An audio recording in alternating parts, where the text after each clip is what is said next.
Hello दोस्तों, नमस्कार। एक बार फिर से आपकी अपनी गुरुकुल पाठशाला में स्वागत है। आज हम भारतीय राज्य व्यवस्था की एमसीक्यू करने वाले हैं। पिछला क्लास में हमने थ्योरी कंप्लीट हो गया था। जो थ्योरी पढ़ा उसी से हम उसका एमसीक्यू करेंगे। और ये सारे MCQ previous year question paper है जो किसी न किसी एग्ज़ाम में पूछे गए हैं। भारतीय राज्य व्यवस्था, भारत का संवैधानिक इतिहास। आइए देखते हैं एक एक कर करके सारे एमसीक्यू।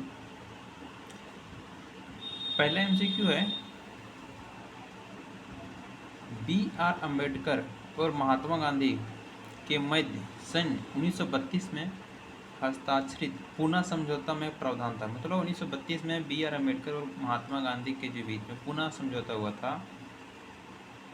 उसमें क्या प्रावधान किया गया था? तो पहला दिया हुआ भारत के लिए डोमिनियन स्थिति बनाए जाने की, मुसलमानों के लिए पृथक निर्वाचन क्षेत्र का, हरिजनों के लिए पृथक निर्वाचन क्षेत्र का, और चौथा हरिजनों के लिए आरक्षण सहित संयुक्त निर्वाचन क्षेत्र का। ऑप्शन देखिएगा। ये क्वेश्चन IAS 1997 में पूछा गया है।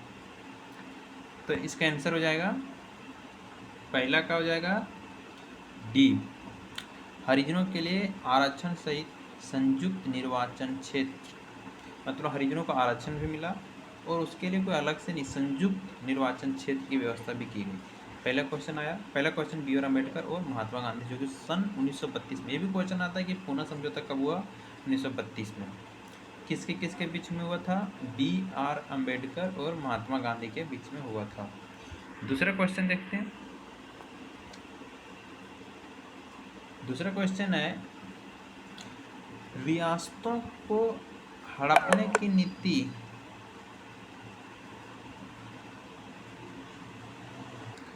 दूसरा क्वेश्चन सही से नहीं दिख रहा है, इस क्वेश्चन को हम काट रहे हैं। नेक्स्ट क्वेश्चन है, मार्ले मिंटो सुधार का उद्देश्य क्या था? मतलब जो 1909 ईस्वी में मार्ले मिंटो आया था, उसका क्या उद्देश्य था? ए नंबर है पृथक निर्वाचन प्रणाली, बी नंबर है भारतीयों की भागीदारी बढ़ाना, सी नंबर है युद्ध में सहयोग हेतु तैयार करना, डी नंबर है पूर्ण स्वतंत्रता देना। ये भी क्वेश्चन प्रीवियस ईयर IAS 1992। तो मार्ले मिंटो सुधार का उद्देश्य क्या था? पृथक निर्वाचन प्रणाली। Option number A. Option number A. Morley Minto सुधार के बारे में हम थोड़ा सा भी देखें तो ये क्या था? मुसलमानों के लिए अलग से प्रतिनिधित्व किया गया। इसमें क्या हुआ था? मुसलमानों के लिए पृथक निर्वाचन प्रणाली की व्यवस्था की गई थी मार्ले मिंटो सुधार से। नेक्स्ट क्वेश्चन चलते हैं। अगला क्वेश्चन है, निम्नलिखित में से किस अधिनियम द्वारा भारत के गवर्नर जनरल को आरक्षण जारी करने की शक्ति प्रदान की गई?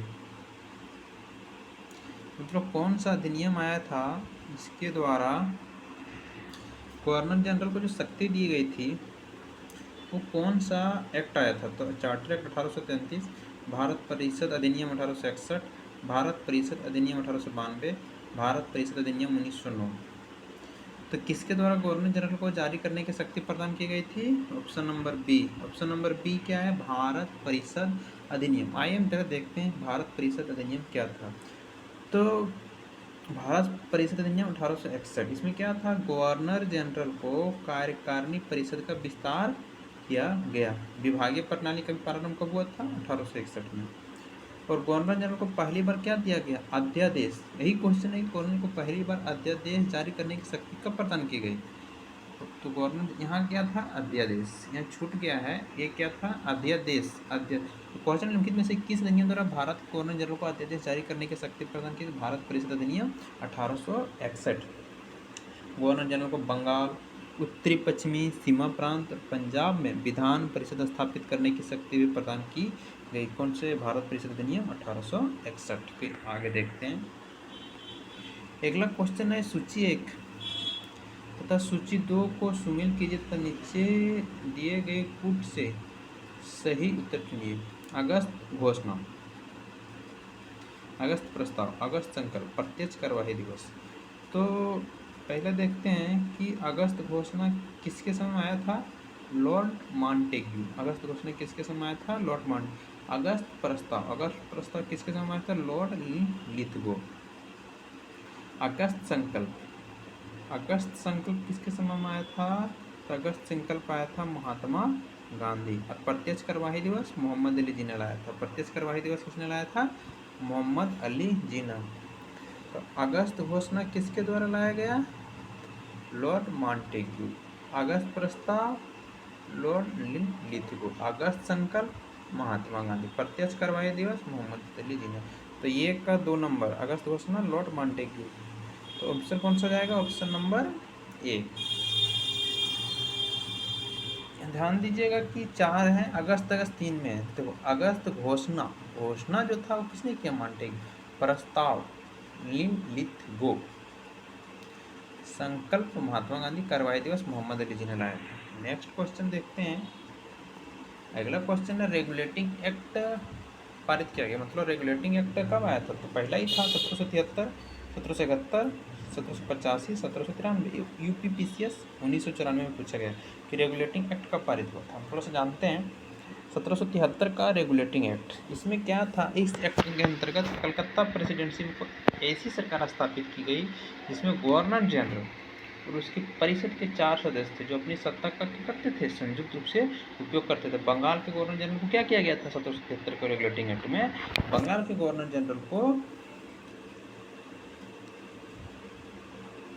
तीनों प्रेसिडेंसी मुंबई, मद्रास और बंगाल, तीनों प्रेसिडेंसी का क्या किया गया? गवर्नर जनरल नियुक्त किया गया।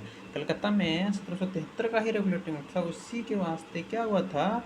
1773 का जो रेगुलेटिंग एक्ट था उसी के वास्ते सुप्रीम कोर्ट की स्थापना हुई। कहाँ पे? कलकत्ता में। रेगुलेटिंग कब पारित हुआ? 1773। भारत के गवर्नर जनरल को किस एक्ट द्वारा अपनी समिति के निर्णय को अस्वीकार करने का अधिकार मिला? मैंने भारत के गवर्नर जनरल को किस एक्ट बनाया गया तो अपने निर्णय को अस्वीकार करने का अधिकार मिला? ए ऑप्शन है 1773 का रेगुलेटिंग एक्ट, बी है 1784 का पिट्स इंडिया एक्ट, सी है 1786 का अमेंडमेंट एक्ट, डी है 1813 का चार्टर एक्ट। तो देखते हैं ऑप्शन सही है। जो गवर्नर जनरल को एक द्वारा अपनी समिति के निर्णय को अस्वीकार करने का अधिकार मिला वो 1786 था। ये यूपीपीसीएस 1990 में पूछा गया। 1786 था उसका थोड़ा हम देखे नहीं है, ज़्यादा इसके बारे में पढ़ाए नहीं है, लेकिन जो अपनी समिति के निर्णय को क्या कर सकता था गवर्नर जनरल? जो समिति दी थी उसको क्या कर सकता था? अस्वीकार। कौन सा एक्ट? 1786 का एक्ट था।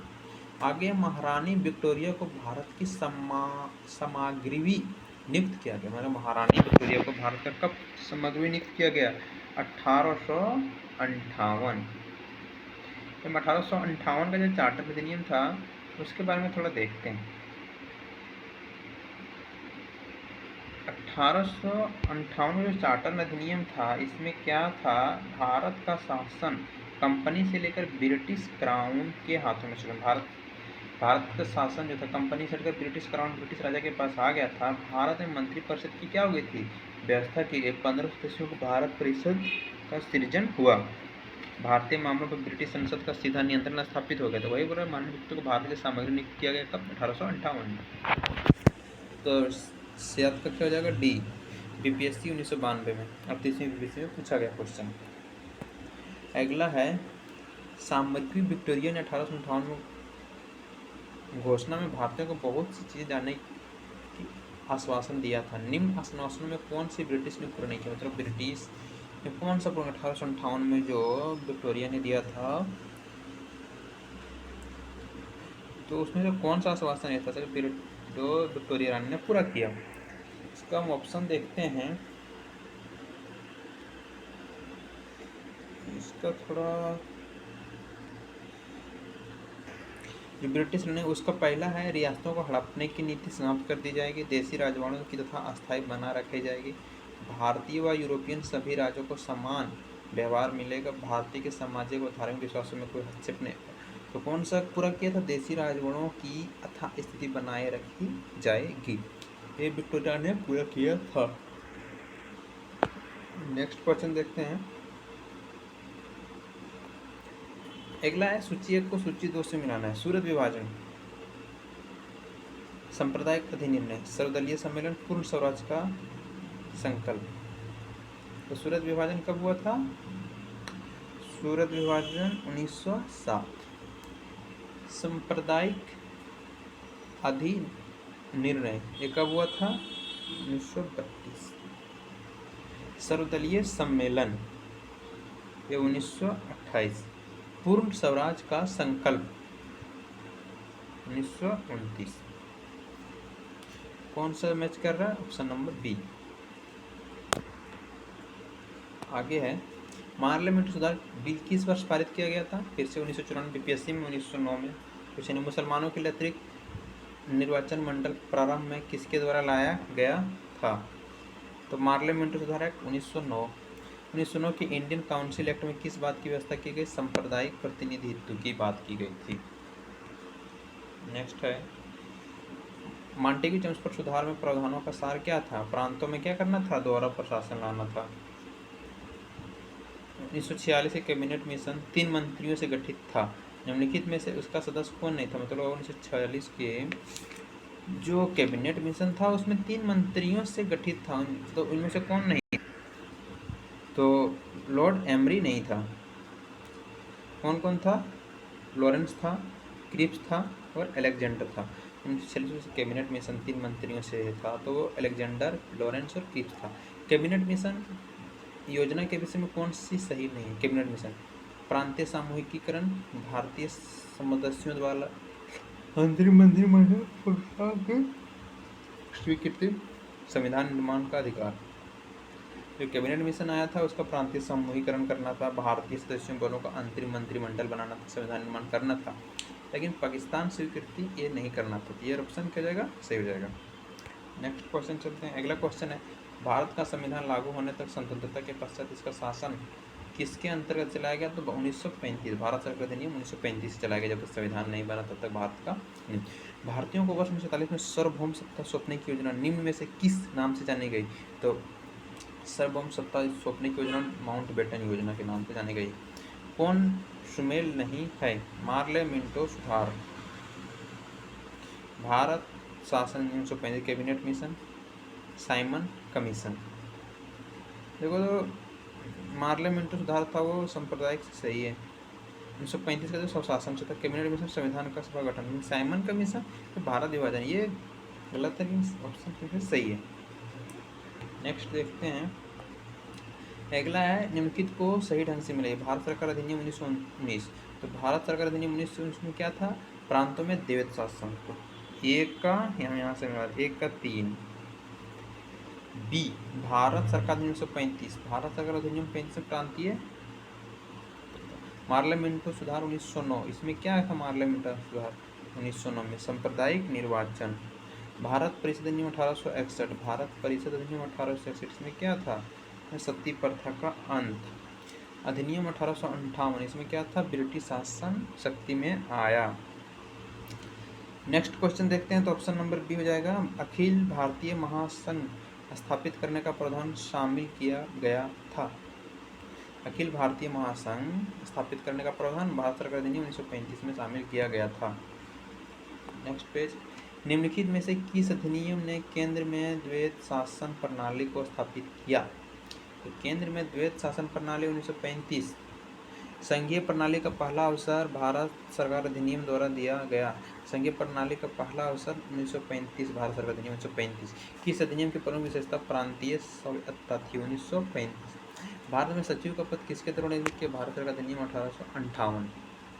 ये हमारा था आज का MCQ। अगर क्लास अच्छा लगा होगा तो लाइक कीजिएगा, शेयर कीजिएगा और सब्सक्राइब कीजिएगा, और इसी तरह के वीडियो जानने के लिए हमारे चैनल को सब्सक्राइब भी कीजिएगा।